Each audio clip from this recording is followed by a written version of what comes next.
बाबू सिंह जी, इस बार अगर विधानसभा आपकी बात करें तो कांग्रेस सरकार के जो नेता रहे हैं, कांग्रेस के लोग हैं, वो कह रहे हैं कि हमने इस बार राजस्थान में खूब काम करवाए हैं। और अगर शेरगढ़ की बात करें तो भी लोग कह रहे हैं कि भी शेरगढ़ में कांग्रेस नेता कह रहे हैं कि काम तो खूब हुए। बाबू सिंह को लेकर जब हम 2 दिन से आपके विधानसभा क्षेत्र में हैं, लोगों से पूछ रहे हैं, तो लोग कह रहे हैं कि बाबू सिंह को लेकर हमारी उम्मीदें और ज्यादा हैं। विधायक तो हम बना लेंगे, उसके बाद भी हमारी उम्मीदें जगी रहेगी। उन उम्मीदों पर बाबू सिंह ट्राई कर रहे हैं। बाबू सिंह राठौड़ का नाम जो है मारवाड़ की कई विधानसभाओं में एक बीजेपी बड़े चेहरे के रूप में, तो कोशिश रहेगी कि दूसरे विधानसभाओं में भी कैसे हम आपके जो कैंडिडेट हैं उनको आगे लाया जाए। चुनावी यात्रा ओशिया के बाद शेरगढ़ पहुंच चुकी है और शेरगढ़ विधानसभा क्षेत्र की अगर बात करें तो बीजेपी की सूची में शेरगढ़ विधानसभा काफी चर्चाओं में थी। और शेरगढ़ से भाजपा के जो प्रत्याशी बाबू सिंह राठौड़ हैं, उनकी टिकट कटवाने को लेकर कई प्रकार की बातें जयपुर से दिल्ली तक चली थी, लेकिन आखिरकार टिकट मिल चुकी है। और अगर इन दिनों शेरगढ़ की बात करें तो शेरगढ़ के लोग पहले से ही मन बना चुके थे। अब हम लोग बाबू सिंह से जानते हैं कि अब इनकी तैयारी कैसी चल रही है और किन मुद्दों के साथ लोगों के बीच जा रहे हैं। बाबू सिंह जी, आखिरकार एक जंग तो आप उसी दिन जीत गए थे जब बीजेपी की 5वीं सूची आई थी। अब दूसरी जंग है, क्या कहेंगे आप? इसको हम जंग नहीं कह सकते। ये हमारे पार्टी का सामूहिक निर्णय है हम्म। और सामूहिक निर्णय के आधार पर ही भारतीय जनता पार्टी विस्तृत सर्वे कराती है और सर्वे में जो टिका टिका हुआ है, जीता हुआ है हम्म। और पार्टी की विचारधारा से जुड़े हुए हैं, पार्टी के अनुशासन को समझते हैं, पार्टी के सिद्धांत, उसी को आधार मान करके पार्टी फैसला करती है और मुझे विश्वास है हम्म। कि यहाँ का जो सर्वे हुआ उस आधार पर, मेरिट के आधार पर हम्म। पार्टी ने हमको टिकट दिया और ये शेरगढ़ जनता का सम्मान किया, इसलिए मैं शीर्ष नेतृत्व का आभार व्यक्त करता हूँ। हम्म। कहीं ना कहीं ये एक बार बात तो जरूर हुई थी राजनीतिक गलियारों में कि बाबू सिंह को लेकर काफी ऊपर नीचे बातचीत चल रही है। हाँ, ये ज़रूर है कि मुझे पिछले 4 चुनावों में पहली हम्म। सूची में मेरा नाम आया था। हम्म। तो सर्वे जो यहाँ का था शेरगढ़ का, जनता के आशीर्वाद से 90% सर्वे हमारे पक्ष में था। हम्म। तो ये लग रहा था कि पहली सूची में नाम आएगा, हम्म। लेकिन पहली सूची में नाम नहीं आया, दूसरी में भी नहीं आया, तीसरी में भी नहीं आया, हम्म। चौथी में भी नहीं आया। हम्म। तो हमारे शुभचिंतकों को चिंता हुई हम्म। कि आप जाएँ दिल्ली, जयपुर हम्म। और टिकट ले आएँ, फिर तो हम एक तरफ़ा पोलिंग करा देंगे। हम्म। अब टिकट लाना मेरे बस की बात नहीं थी, तो हम्म। मैं कहीं नहीं गया। मैं तो गया तो जोधपुर से बाबा रामदेवरा की पैदल यात्रा कर आया। उसके बाद नागनेचा माता पैदल यात्रा कर आया और बाबूजी राठौड़ और देश नव करणी माता जी की यात्रा करके 11 दिन की देवदर्शन यात्रा करी। हम्म। और उस यात्रा के दौरान ही 5वीं सूची में ये नाम डिक्लेयर हुआ। हम्म।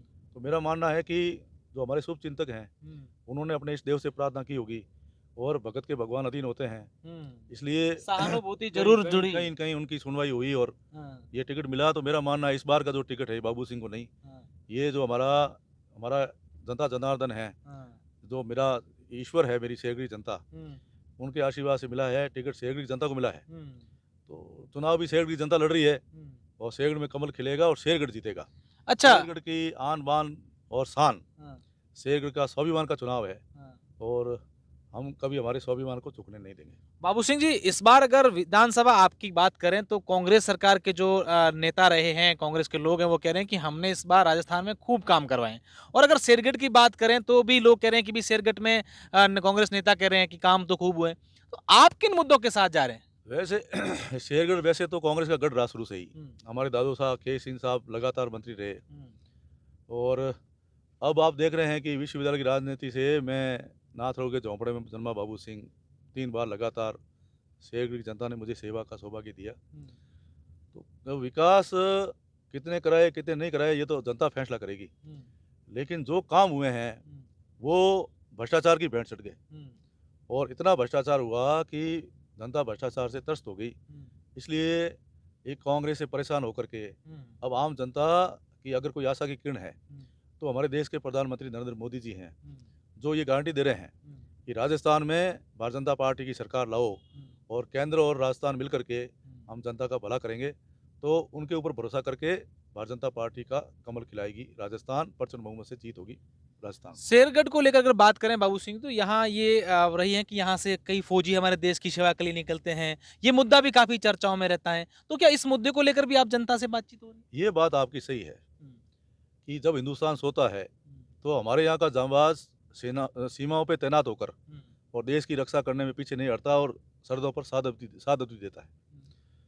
तो ऐसे में गौरव सेनानी विधानसभा क्षेत्र है, हिंदुस्तान में पहला विधानसभा है जहाँ सबसे ज़्यादा गौरव सेनानी है और शहीद भी 65 है यहाँ। तो उस धरती का सेवा करने का सौभाग्य मिला।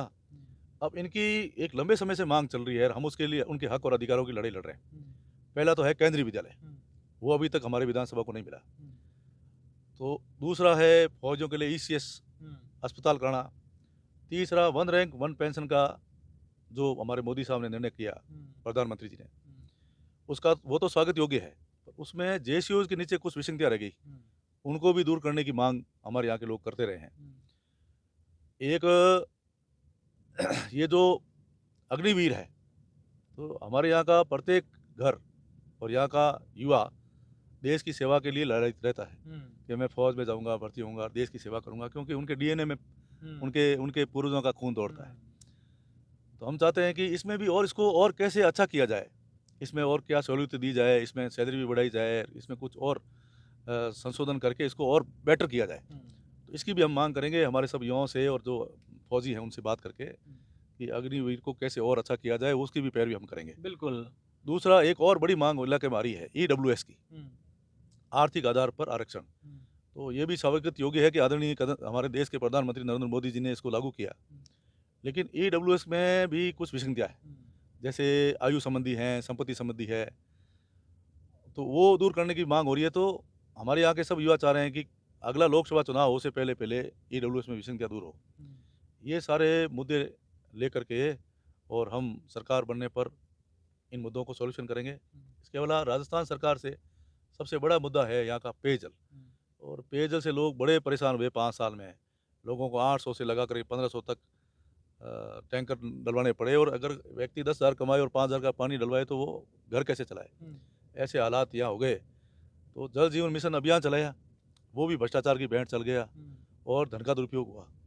कहीं भी आप पूछेंगे तो आपको लगेगा कि पाइप लाइनें लगी पड़ी है और उसका कोई प्लानिंग से काम नहीं हुआ। तो हम फिर से जल जीवन मिशन का प्रोजेक्ट तैयार करेंगे और शेरगढ़ की हमेशा हमेशा के लिए स्थायी समाधान पानी का करेंगे।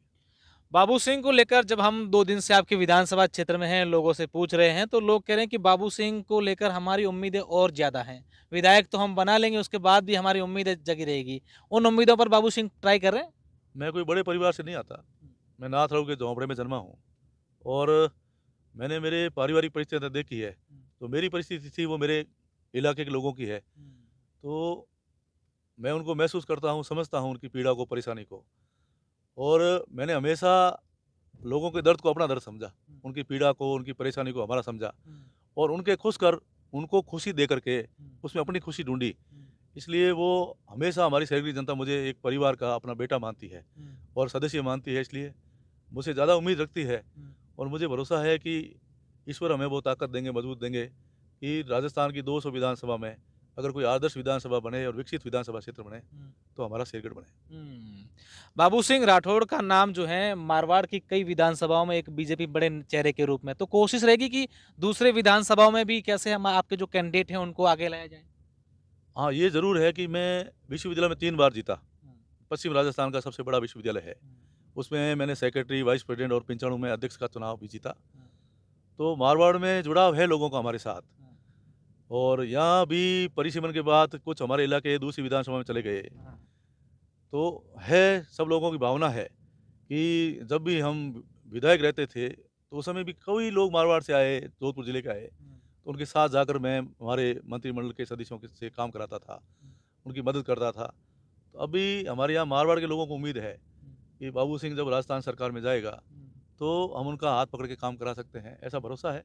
और मेरा मानना है कि जनता का जो भरोसा और विश्वास है, मेरी सबसे बड़ी कमाई और संपत्ति भी कोई है तो जनता का विश्वास और भरोसा ही है। भाजपा सरकार बना रही है? भाजपा सरकार प्रचंड बहुमत से आ रही है। कांग्रेस से जनता त्रस्त हो चुकी है, चाहे वो पानी को ले, बिजली को ले, सड़कों को ले, हर तरीके से, और मेन भ्रष्टाचार और कानून व्यवस्था है, जिससे जनता बहुत दुखी हुई। और कहते हैं कि भगवान के घर देर है अंधेर नहीं है। अब वो जनता के पास वापस समय आया। 5 साल जनता को परेशान किया, दुखी किया, लेकिन अब जनता अब उसको बर्दाश्त नहीं करेगी और वोट की चोट से प्रचंड बहुमत से भारतीय जनता पार्टी सरकार बनेगी। अशोक गहलोत तो 156 की बात कर रहे हैं। वो तो 156 से वापस 56 पे ही आए थे। अब वो कोई नेता अगर ये कहे कि हमारी सरकार आएगी, तो कभी सरकार बनती नहीं है। जनता जनार्दन का जो मूड होता है, जो मानस होता है, वही सरकार बनाती है और हम ये जो जनता का मानस और मूड देखते हैं, निश्चित रूप से जनता इस बार भारतीय जनता पार्टी सरकार बनाने के लिए लालायित है। 3 दिसंबर के लिए भी पटाखे खरीदे कि दीपावली के लिए इस बार?